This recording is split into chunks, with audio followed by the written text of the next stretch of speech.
Can I do that top one more time, too? This has been a breaking news report on NECN. Stay tuned to NECN or go to NECN.com for continuing coverage. The Golden Voice, Ted Williams, is back behind a Okay. microphone and he's loving A it. massive storm. We were there with an early warning. With team coverage from the hardest hit areas in every corner of New England.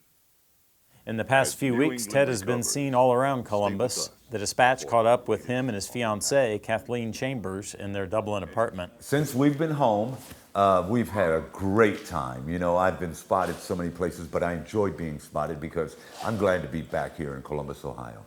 And we've been to St. Andrew's Parish, their festival up in Upper Arlington. I've been to St. Andrew's. Did I just mention St. Andrew's? No, St. Anthony's, I'm sorry. I also went down to the Greek Festival. I've been to the Columbus Zoo, thanks to Jack Hanna and his fine staff. I'm going to an OSU game for the first time with my attorney. But we have been all over. And coming up for the Dr. Phil episode, where I just left Origins, Dr. Phil, I was kind enough to thank him. I mean, he was kind enough to have me back on his show. And I just wanted to let everybody know that I had just as much, the resentments that I thought I had, they weren't resentments. I owed him an amends.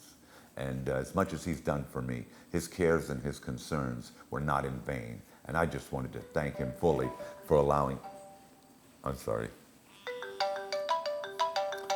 Tyrell, I apologize, baby. Listen, I'm in the middle of an interview. I'll call you right back. All right. It's my son. I'm sorry. The Clippers game, you threw the first. Yeah, ball. I threw at the Columbus Clippers game, I threw out the first pitch, and I also announced the fourth inning. Third inning. Thank you, Doral. I was there. Yeah, I love you. I love you. Let me see, what else? He introduced the British invasion. I introduced the British invasion, over at the St. Andrews up in Upper Arlington. So I'm looking forward to a great time that we're going to have at the Bluestone coming up soon here, and it's going to be a charitable event that we are going to donate to Friends of the Homeless.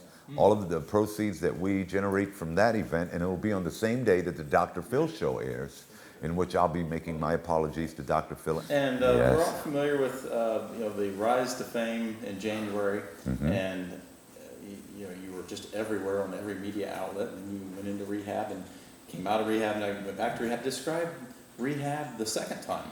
The second time there was a willingness on my own part to go. I wasn't given any type of perks or anything to say, if you go, this is going to happen and that's going to happen. And there was no Oprah Winfrey's in the back burner. Everybody was saying the first time that I went that there's the possibilities of meeting this person or getting this or acquiring this and all of that, and I just wasn't ready. And I thought that by going I would have missed out on a lot of things. I wasn't in the moment. But this time there was a hopeless, a situation of hopeless desperation that I had to do.